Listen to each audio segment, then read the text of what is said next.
Syeda doctor Rifat Sultana का ताल्लुक एक खाते पीते पढ़े लिखे घराने से था। मुआशी आसूदगी इंसान की शख्सियत को एक बेनियाजी बख्श देती है। ऐसा ही कुछ रिफत सुल्ताना के साथ हुआ। बचपन के दौर को हंसते खेलते गुजारने के बाद ज़हीन और खूबसूरत रिफत सुल्ताना आला तालीम के हुसूल के लिए लंदन रवाना हो गईं।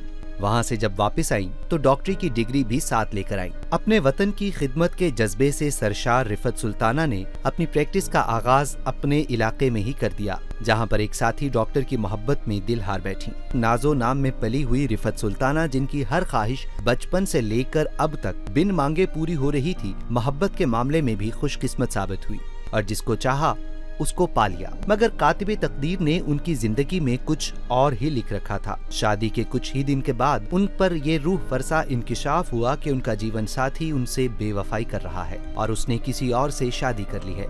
बात सिर्फ बेवफाई तक होती तो शायद बर्दाश्त भी